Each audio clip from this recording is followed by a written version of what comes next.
interruption, but I'm Mike Wilbon. Prince Harry apologized for wearing a Dodgers hat instead of a Blue Jays hat to a World Series game.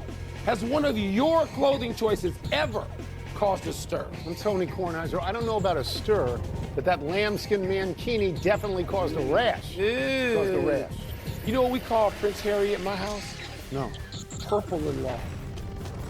Oh, well, did she go to Northwestern? I'm sorry? Megan went to Northwestern. I didn't know that. Get out. She went to Northwestern? Yes. I had no idea. Undergrad. I had no idea. Yes. I had no idea. Absolutely. Wow. Welcome to PTI, boys and girls. In today's episode, the NFC West faces itself. Drake May takes on Baker Mayfield, and a college game tomorrow with potential playoff implications. But we begin today with last night's 10-7 Denver win over Las Vegas, a game where you could probably hear snoring in the stands. The Broncos' game-winning field goal came as the result of a blocked punt late in the third quarter. This was Denver's 7th win in a row, and their 8-2 record is the best in the NFL.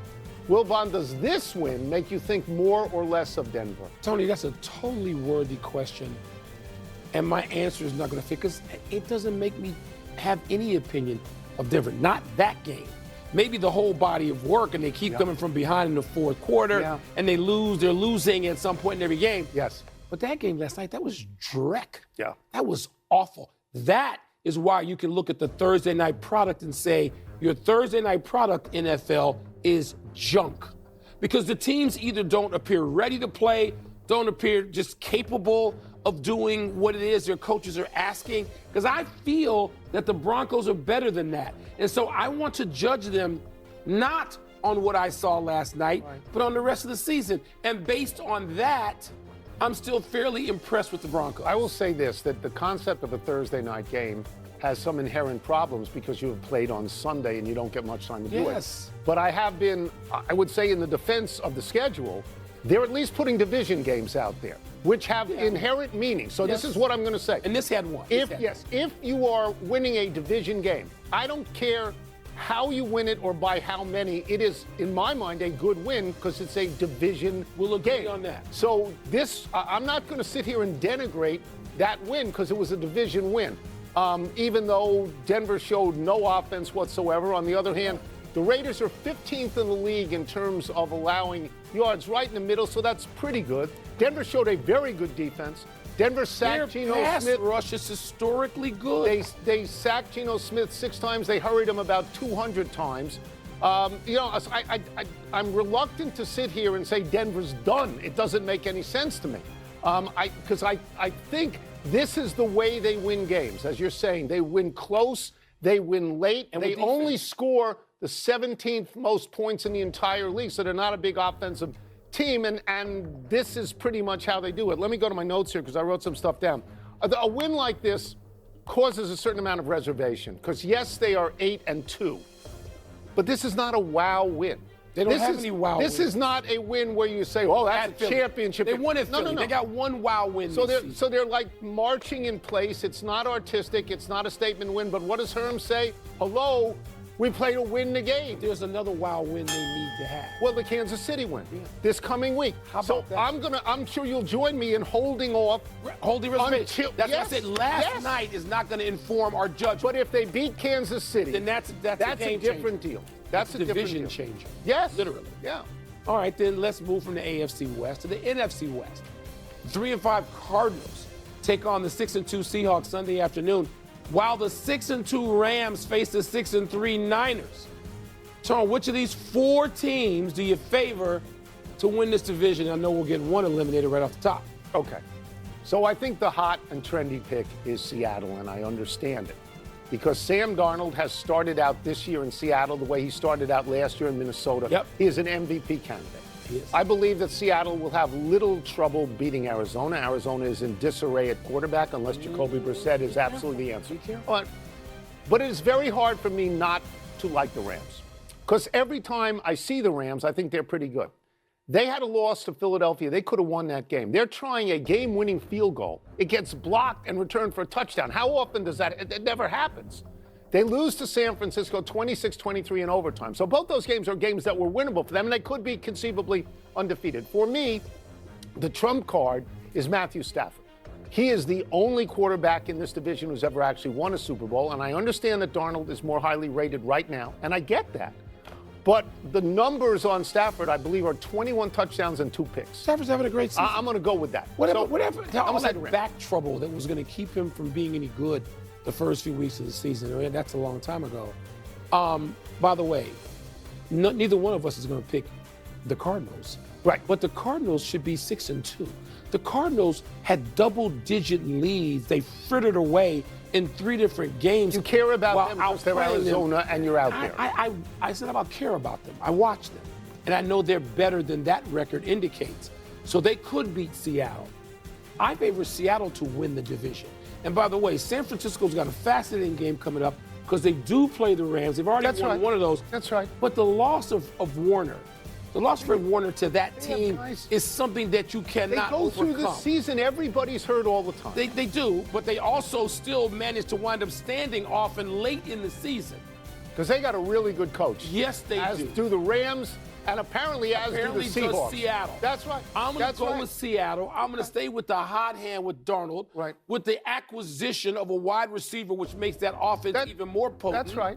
So I'm going to go with Seattle in this with a narrow win over Phoenix. Narrow win. But those 3 teams, that division is fascinating. Yeah, it's a very good division. I do like San Francisco, except they always get hurt. But you look at what Kyle Shanahan does. Mac Jones is on the exact same level as Brock Purdy at the moment. It seems. Because hard he to can do that. Them. Obviously, Sean McVay can do that. Both of these guys have been, I think, to 2 Super Bowls at these particular stops. And Sean McVay won one with Stafford. Yes, it's a very competitive, very good division. I think you overrate the Cardinals a little bit, but I think you pay attention because you watch them. The Cardinals are going to, at best, be like 7-11. That's not that. My point is, they're a tough out, right? And Seattle's not going to romp on Sunday. Actually, I think Seattle might romp this week, I think. Let's move to college football and the biggest game on the board this week. Undefeated and 7th ranked by the committee, BYU, at once beaten and 8th ranked Texas Tech. Wilbon, you've been geeked about this game for weeks. These are the 2 highest rated teams in the Big 12, so does it feel like a playoff berth could be at stake in this one? Yes, I do feel that way, Tony, because I think the committee is going to hose the loser. And I just think the committee will have no respect for the loser because it's not in the Big 10 or the SEC. That's how the committee rolls. I'm not jumping up and down screaming about it, but that's how it rolls. Because those two teams are not poor sisters, to use an old term. They got money. They have resources, those 2 schools. Their football programs are well funded, but they are not big brands. And it seems to me the committee is swayed by brands. SEC, Big 10, and the biggest brands within those individual brands. So the loser of this game... I wouldn't put Indiana in that category in football. Well, but you know what? Indiana's had a year. Football. Yeah, I'm just saying. And Indiana's gaining. I'm saying it's a generalization that may not work all the way down the line. Okay, but you know why it does work now? Because Indiana's been a big brand in all kinds of sports for decades. Yeah, but not in football. No, but Indiana last year got into this tournament, all right? And so when you see them again, it's like a kid who comes back for a sniff at the Heisman. The second year, you got a better chance at this thing. And so Indiana's a much bigger brand than the 2 schools we're talking about right now, Texas Tech and BYU. I will say this, that I think if BYU beats Texas Tech, it's over for Texas Tech in terms of the playoffs. Yeah. Because they become a 2-loss team in what we both think might be a 1-bid conference, right? I mean, if you look, the committee doesn't value the Big 12. It values it more than the ACC, but they value my dog more than the ACC. The other 2 contenders are Cincinnati, which the committee doesn't even rank in the top 25, and 2-loss Utah. I think the 2 losses are to Texas, so they're not going to get in. No. Head-to-head, you're saying what I'm saying in a different way. No, that the committee's going to look at the loser of this game and say, take a hike. No. I think if BYU wins, they are in the playoffs. Okay. I think if Texas Tech wins, then I think all bets are off. And I think that the Big 12 could sneak in 2. Last year, the ACC, with Clemson and SMU, they snuck in 2. ACC. I'm just saying. As long as it's the right schools in the ACC. I think the ACC is behind the Big 12. It's behind everybody else right now. Here's how I think it's going to work out. I think it's a reasonable way of looking at it. That the Big 12 gets one, that the ACC gets one, that the Gang of Five, or whatever they call that, gets one, and Notre Dame. Notre Dame is going to be in. That leaves 8 teams. Because they're going to run the table. Well, they certainly could. That leaves 8 teams among the 2 behemoths, the Big Ten and the SEC. And I will say this, if that's what they do, I'm okay with that because I want to see them. We started this with a question. This is a play-in game, isn't it? Well, sir, yes, I believe it is. Yeah. I believe it is. But I believe that Texas Tech, I don't think BYU has to win, and I think Texas Tech has to win. I think so. Let's take a break. Worth watching. Coming up, Drake May takes on Baker Mayfield on Sunday. Which would you rather have, or who would you rather have? And both the Vikes and Steelers. Time for toss-up. 2 men enter, 1 man leaves, finishes the show, then celebrates upstairs by eating candy that's still in his office from before the pandemic. Candy corn? And it's good. What's first? Toss-up, they play on Sunday. Which quarterback would you rather have? Drake May or Baker Mayfield? Okay, I know how good a year Drake May is having. He is now in the top 5 in the league in completion percentage, yards per attempt, and touchdowns, top 5. He's the 4th quarterback all time to go through the first 9 games of a season and be 70% or higher in completion percentage and 9+ yards Getting the per ball attempt. down the field. Let me tell you who the other 3 quarterbacks are. Perhaps you've heard of them. Joe Montana, Tom Brady, and Aaron Rodgers. This is incredibly elite company. Yeah, it is. I am aware that the Patriots at the moment are 7-2, and at this very juncture of the season last year were 2-7. So if anybody thinks that Mike Vrabel doesn't know how to coach, they should stop watching now. They should stop.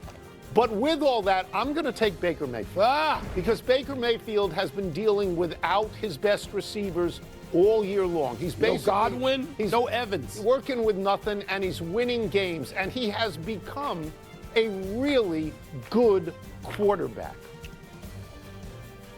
I'm taking Baker Mayfield. You are? That surprises me. One, Tampa. You hated him for years. I did. Tampa's coming off a bye week.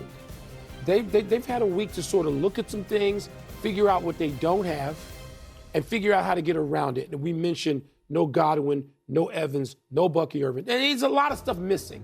But you know who's not missing? Baker Mayfield, who just seems to have a sense of who on his team he can use in the absence of those stars. And by the way, Ibuka is out there and a reliable, not just reliable receiver, but a threat. And it just seems that Baker Mayfield is one of those guys who knows how to lead his team. He's great late in games. Yeah. All right? Well, they win late. They're at home. Like Denver, they win late. There's no reason to doubt Drake at this point, but I'm taking Bake. Because what Baker Mayfield has become is a competent quarterback. More than that. He's more than that. He plays that. Other people have great games. He plays that position very well. At the position. Very good at the position. What's next? Toss-up, more likely to keep it going after last week's surprising wins. The Vikings or the Steelers? Okay, so let me set this up. Last week, the Vikings beat the Lions in Detroit. Now they are hosting the Baltimore Ravens. Yep. Last week, the Steelers beat the Colts. It's a pretty big win. This week, they are at the Chargers. Neither, to me, is likely to win, but I'm being asked who is more likely to win.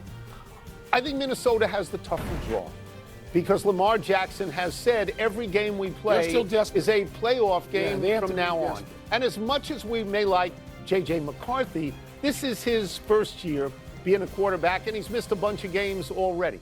Aaron Rodgers has clothing that's older than J.J. McCarthy.